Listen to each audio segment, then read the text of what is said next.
Oh wait, hold on.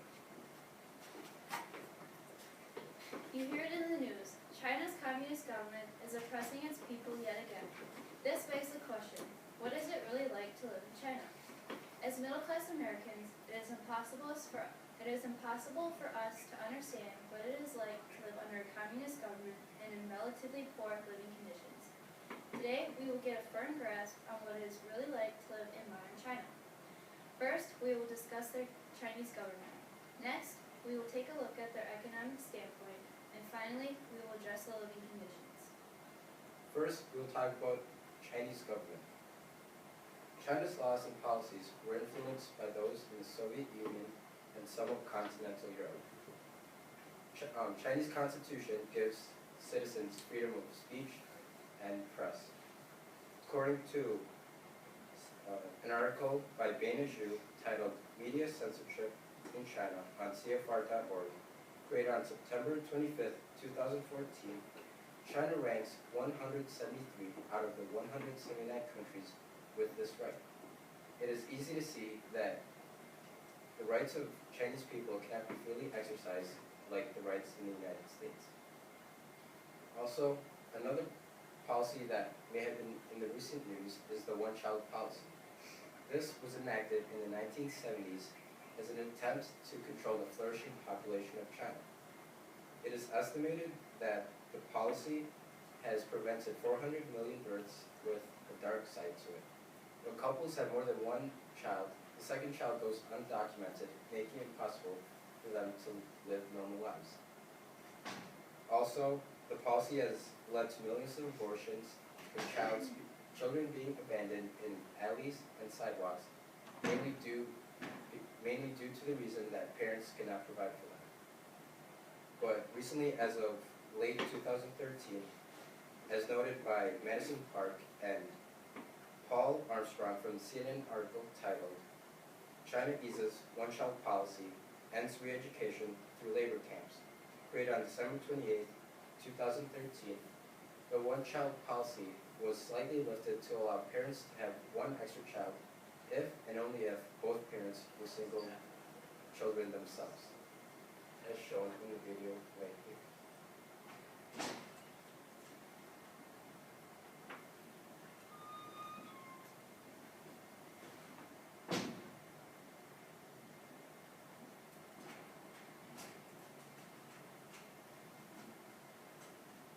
China's one-child policy may soon become history. On Saturday, the country formally approved easing this decades-old policy. Now, a couple can have up to 2 children as long as one of the parents is an only child. That might mean a brother or sister for babies otherwise playing by themselves. Before, a couple could only have a second child if both parents were only children. For Father Shen Jun, the change is more than just a privilege. 而且从他自己个人发展来说， I think it is our obligation as parents to make sure he has a sibling. An only child is just too lonely. I'm not an only child myself. I have a younger sister. An only child will never feel what I feel. It feels great to have a sister. The new policy has been in the works for some time now. 5 years ago, officials worried that the rigid one-child system would undermine economic growth. And that's not the only policy change in China. Parliament also approved the abolition of the controversial re-education through labor system that's been in place since 1957. It allowed petty criminals to be sentenced to up to 4 years in labor camps without going to court.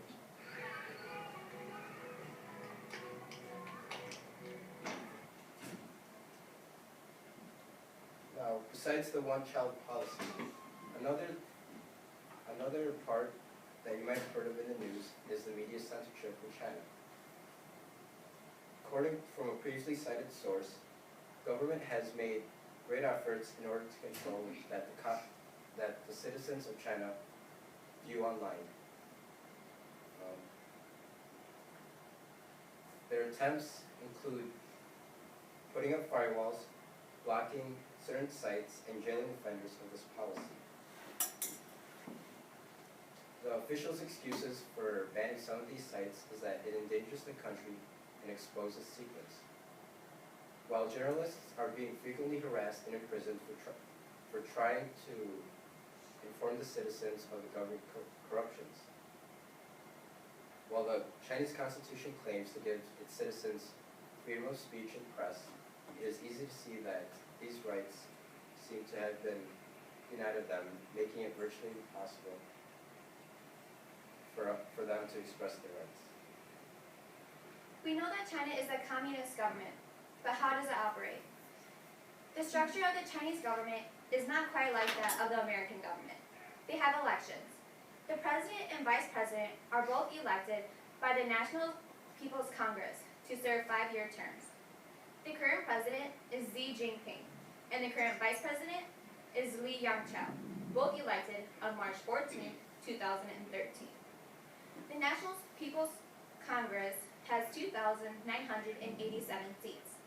They meet once a year and have the ability to amend the Constitution and not only elect and remove from office the officers highest at stake. The highest court is the Supreme People's Court, which consists of 340 judges, including a Chief Justice. The Chief Justice is appointed by the National People's Congress also. They are limited to 2 5-year terms, while other judges have no limit to the amount of terms they serve. This is all according to the Statesman Yearbook 2010 in the section titled China, edited by Barry Turner. One step above the National People's Congress is the Politburo, or Political Bureau, Standing Committee, which is the Republic's tenets of power.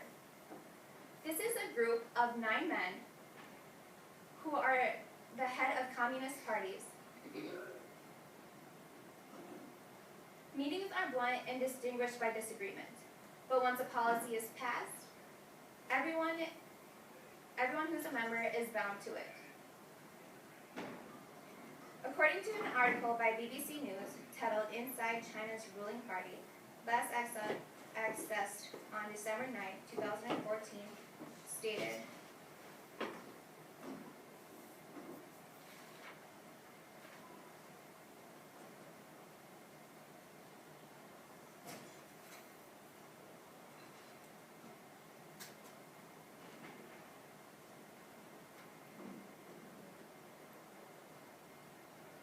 on this diagram, as you can see, the power flows from the Politburo to the National People's Congress, and then to the lower rungs of the ladder. People who are in this committee are often from the most populated areas in China, making it hard for representatives from the sparsely populated areas to be included in the Politburo.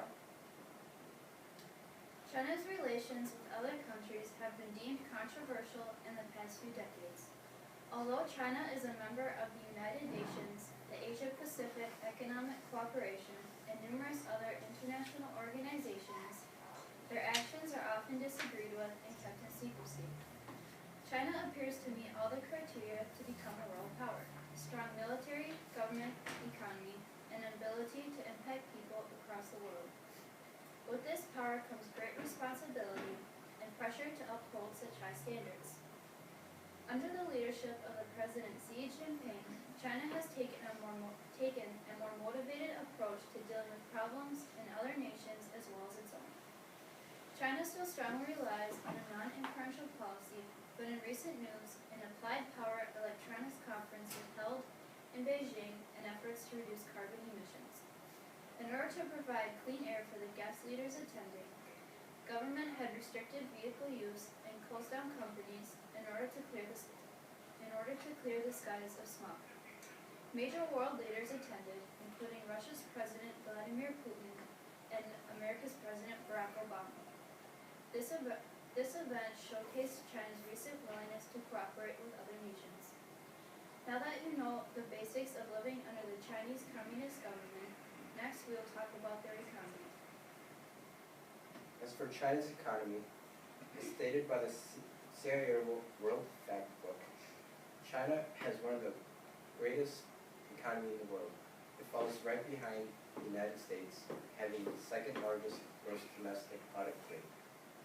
Reasons why China has second largest economy in the world is mainly due to the gross domestic product growth rate.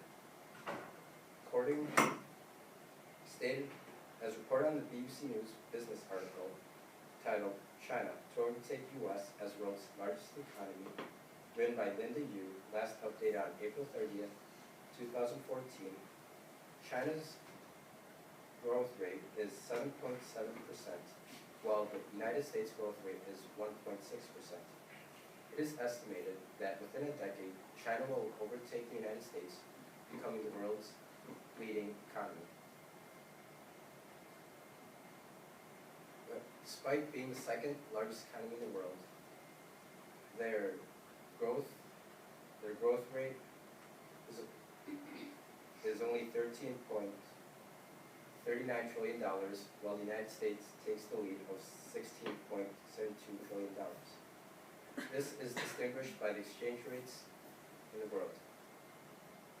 As of 2013, China's exchange rates was calculated to be $3.99 trillion and is still growing.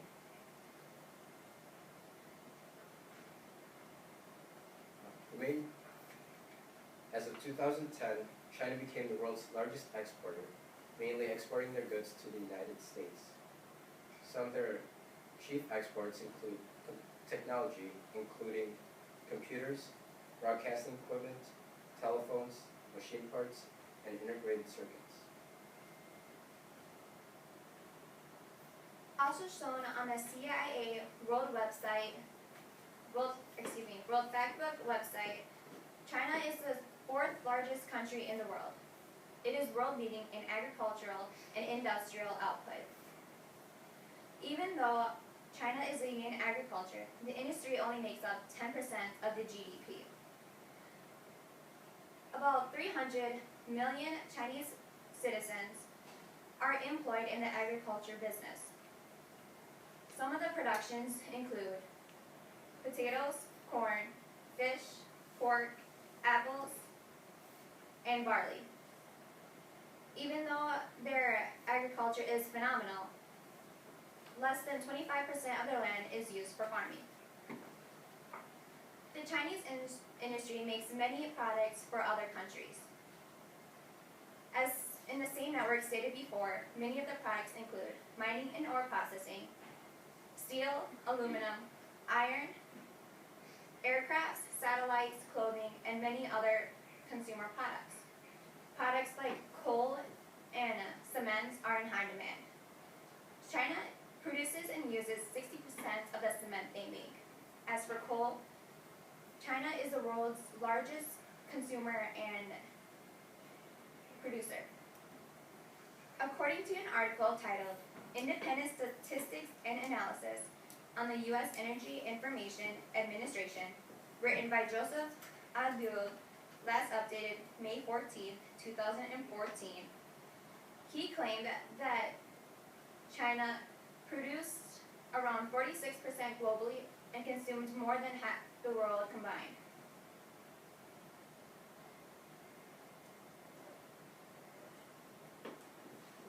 With many other products made in China, 43.9% of the land is used for industry, making pollution a very likely problem in the future. China is filled with many factories and many workers. To truly understand the success of China's economy, we must first dive into the source. To look behind the doors of China's wealth, we must accept the truth of the employees living in sweatshops. Sweatshops are a factory or workplace where employees receive low wages for long hours and dirty conditions. As you can see on this map, these are locations in 2008 of sweatshops all across China. With our technology and economy now, the amount of sweatshops and workplaces have doubled. The sweatshops are filled with many personal tragic stories. A famous documentary titled China Blue shows the rest of the world the cruel working conditions in a jean factory in the southern part of the country. The documentary shows the life of a teenage girl as she travels from the village to the big city to work in a jean factory to provide for her family. It is then when she meets the unbearable truth of the living conditions in the business. There are many strict rules, and the employees are paid very low wages, as little as pennies per hour. These low wages result in many hours working and very little time for yourself. This has caused problems with the Chinese living conditions.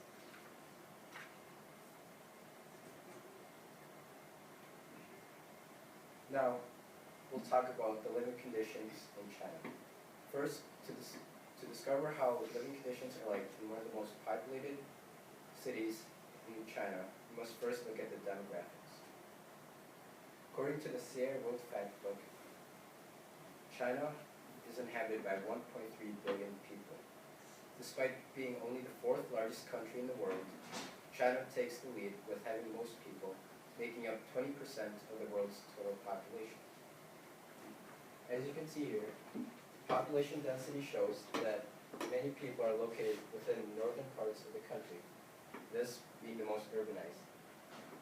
Some of the most populated cities include Shanghai and Beijing. According to the Sierra World Factbook, Beijing, the capital of China, has 21.5 million people that inhabit. It is estimated that within a few years, if the population of Beijing continues to grow, it will catch up to the same population of Australia, which has 22.7 million people. With the tremendous amount of people occupying the capital and surrounding cities nearby, massive amounts of energy is needed to provide power for them. With the immense population in the northern cities, and to be able to provide enough energy to power the capital and the surrounding cities nearby, an abundance of coal, China's most available resource, is used. And when the abundance of coal is being used, environmental issues occur. According to the CFR.org, an article titled China's Environmental Crisis, written by Diana Xu, last updated April 25th, 2014, stated China, being the world's largest producer and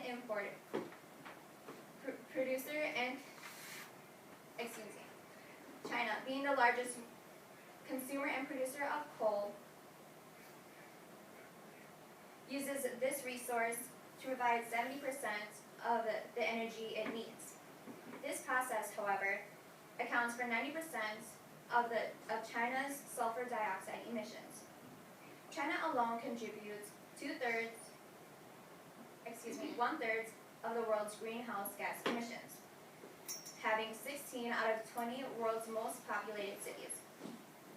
With Beijing and Shanghai falling under the most populated cities, air pollution poses a major threat for the people occupying the capital and Shanghai.